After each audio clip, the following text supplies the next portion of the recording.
facts of the issue as regards to native land claims and the inclusion in this OCP, the suggestion that this wording was all concerning the 1.3. This alarmed me very much because nobody here does. This is a very highly charged political issue. And it occurred to me that it was not within the purview of this planning group to include any reference to that issue. So I went and I talked to an old friend of mine who is the senior counsel for Land Commissioner Lawrence and Shaw, and for an in-depth study on the issues surrounding native land claims, and he's in fact sort of definitive expert in this matter. And here's just bullet point form of his response. The clause is a clear recognition of the rights of claims to territory. It is hugely inappropriate for a local trust committee to enter into an area as contentious and complex as native land and treaty rights and recognitions. Declarations concerning these rights are officially the exclusive jurisdiction of the federal government, but practically they have also become a responsibility of the provincial government.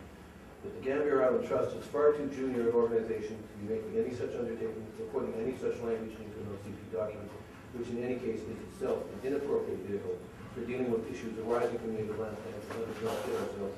This is a political tool that the natives will be very interested in having used, and I'll make some representations of how I did that with them. The Supreme Court of Canada has not yet heard a BC case on this issue of treaty rights.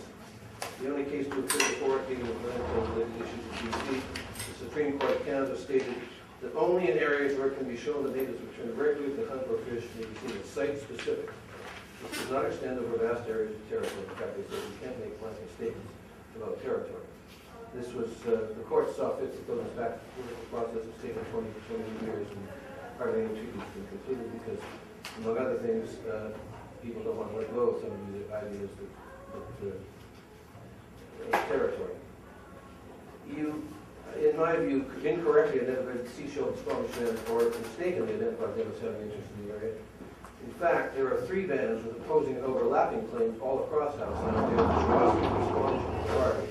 This comes off the BC government website from 2005 showing the overlapping claims. And these are still very much active. In the Schwasson settlement, they have not repeated these claims. I'm going to read to you in a minute a piece from the Gerard Band's website, which specifically states that they're very much interested in it. It all ignites a powder keg of contentiousness and, as my friend said, unintended consequences. Now, if you insist on recognition of native interest, you are obliged to address the issue with all the parties and determine the proper course to pursue in mitigating the interests of these bands. In other words, you can't just say that these people had that claim or this claim. You've got to go to each one of them and say, so what are your claims? And let's talk about them because we have to put this in the proper language that will not offend or seem to be overriding your rights. This is a specific and established methodology for doing this, including the commissioning of an ethnic historic report, which will determine just what areas were inhabited by which bands. You can't really say here, there, anywhere. Municipalities throughout BC have been extremely careful not to include any language regarding native land claims in their chapters, in most cases, in their charters or community planning documents, because once any language relating to the chief is inserted, I know this from my own negotiation practices in other areas. The whole idea of putting language into a document is very fundamental to anybody making a claim on anything. Because once language is put into a document, you can build on it from there, and it often is. So any language related to the issues concerned in the official documents can be built upon and interpreted as a de facto recognition leading to a massive unintended consequence. Now his conclusion is that given the money and time that's gone into land claims in BC, and given that there's no closer to resolution today than over a decade ago, given the confusion and uncertainty surrounding the whole topic of native affairs, it is inappropriate in the extreme for this panel to expose our OCP and land use bylaws to the vagaries of an emotional and intractable product. It's also not within your mandate or your authority. I'm just going to read 1 or 2 other things here.